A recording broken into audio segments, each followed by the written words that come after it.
नमस्कार दोस्तों, मेरा नाम राहुल है। मैं जो कहानी आपको सुनाने जा रहा हूं वह मेरे साथ हुई सच्ची घटना है। मुझे पता है आप विश्वास नहीं करेंगे, मैं भी नहीं करता अगर किसी और ने मुझे यह सुनाई होती, लेकिन यह सच है, हर एक शब्द।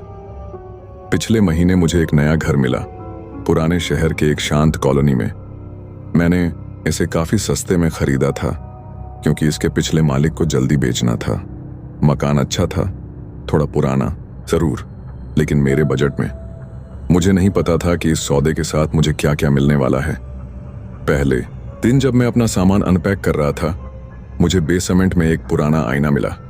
वाह, कितना खूबसूरत था वह। लकड़ी का नक्काशीदार फ्रेम, थोड़ा धूल भरा मगर शानदार। सोचा, ऐसी कलाकृति तो मेरे बेडरूम में ही शोभा देगी। मैंने इसे सफाई से पोंछा और अपने बेडरूम की दीवार पर टांग दिया। पहले कुछ दिन बिल्कुल सामान्य थे। नए घर में रहना अच्छा लग रहा था, लेकिन फिर मैंने नोटिस किया कि कभी कभी जब मैं अपने कमरे में अकेला होता, मुझे ऐसा महसूस होता जैसे कोई मुझे देख रहा हो। पहली बार मुझे लगा शायद यह नए घर में रहने का असर है, मगर धीरे धीरे यह एहसास बढ़ता गया। खासकर रात के समय जब मैं पढ़ रहा होता या फोन पर होता, मुझे ऐसा लगता जैसे मेरी पीठ के पीछे से कोई मुझे ताक रहा हो। एक रात की बात है, मैं थक कर काम से घर लौटा था, सीधा बेड पर गिरा और सो गया। अचानक आधी रात को मेरी नींद खुली और मुझे लगा जैसे कमरे में कोई खड़ा है। मैंने अपनी आंखें धीरे से खोलीं और मैंने देखा कि आईने में मेरा प्रतिबिंब वह मेरे साथ नहीं हिल रहा था। मैं बेड पर लेटा था, लेकिन आईने में मेरा प्रतिबिंब खड़ा था, मुझे देख रहा था और वह मुस्कुरा रहा था। मैं एकदम उठ बैठा और लाइट जला दी। हाथ कांप रहे थे, दिल जोर से धड़क रहा था। जैसे ही लाइट जली, आईने में सब कुछ सामान्य हो गया। मेरा प्रतिबिंब वैसा ही था जैसा होना चाहिए। मैंने सोचा शायद यह एक बुरा सपना था, लेकिन मेरे मन में एक अजीब सा डर बैठ गया था। अगले दिन मैंने अपने पड़ोसी से इस घर के बारे में पूछा। उन्होंने मुझे बताया कि इस घर के पिछले मालिक मोहन नाम के एक बुजुर्ग व्यक्ति अचानक गायब हो गए थे, लगभग 50 साल पहले। उनका शरीर कभी नहीं मिला। लोग कहते हैं कि वह तांत्रिक विद्या में रुचि रखते थे। मुझे उस आईने के बारे में और जानना था। मैं पुराने रिकॉर्ड्स ऑफिस गया, लाइब्रेरी गया और पता लगाया कि वह आईना मोहन का प्रिय सामान था, जिसे उन्होंने किसी पुराने महल से खरीदा था।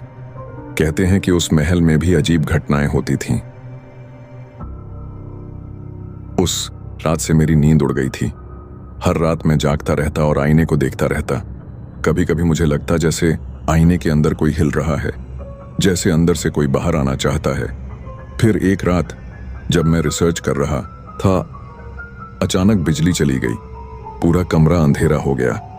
मोबाइल की टॉर्च जलाई तो आईने से एक आवाज आई, राहुल, मुझे बाहर निकालो। मैं स्तब्ध रह गया। यह आवाज कहां से आई?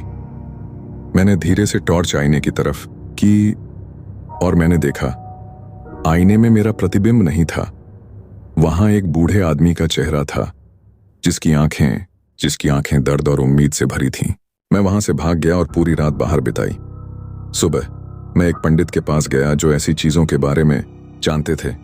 उन्होंने मुझे बताया कि मोहन तांत्रिक प्रयोग कर रहे थे और वे आईने में कैद हो गए थे। अब उनकी आत्मा मुक्ति चाहती है। पंडित जी ने मुझे एक मंत्र सिखाया और कहा कि इसके 2 ही विकल्प हैं, या तो आईना तोड़ दो और आत्मा को हमेशा के लिए अशांत कर दो, या मंत्र पढ़कर उसे मुक्त करो। मैंने दूसरा रास्ता चुना। उस रात मैं आईने के सामने बैठा, मोमबत्तियां जलाई और मंत्र का उच्चारण शुरू किया। जैसे जैसे मंत्र बोलता गया, आईना कांपने लगा। फिर उसमें से एक तेज रोशनी निकली और मैंने देखा मोहन की आत्मा आईने से बाहर आई। वे मुस्कुराए और बोले, राहुल, 50 साल से मैं इस आईने में कैद था, तुम्हारा धन्यवाद। फिर वह रोशनी में विलीन हो गए। मैंने सोचा अब सब ठीक हो गया है। लेकिन अगली सुबह जब मैं आईने के सामने खड़ा हुआ, मेरा प्रतिबिंब मुझे देख रहा था। मैंने अपना हाथ हिलाया, लेकिन आईने में प्रतिबिंब स्थिर था। फिर वह मुस्कुराया और धीरे से बोला, धन्यवाद राहुल, अब मेरी बारी है बाहर आने कि मैंने देखा मेरा प्रतिबिंब आईने से बाहर आ रहा था। मैं चिल्लाया और पीछे हटा, लेकिन अब बहुत देर हो चुकी थी और इसलिए दोस्तों मैं यह वीडियो बना रहा हूं अपनी कहानी बताने के लिए। हालांकि मैं वह राहुल नहीं हूं जिसके बारे में मैंने अभी बताया। मैं वह हूं जो आईने से बाहर आया और अब मैं राहुल की जिंदगी जी रहा हूं। राहुल वह अब वही है जहां मैं 50 साल तक था, उस आईने के अंदर। और आज रात जब आप इस वीडियो को देख रहे होंगे, अपने आईने में एक नजर जरूर डालिएगा, क्योंकि हो सकता है आपका प्रतिबिंब भी आपकी तरह न हिले। यह सिर्फ एक कहानी थी दोस्तों, या शायद नहीं। जो भी हो, लाइक, कमेंट और शेयर करना ना भूलें। और हां, सोने से पहले अपने कमरे के आईने को जरूर ढक दीजिएगा।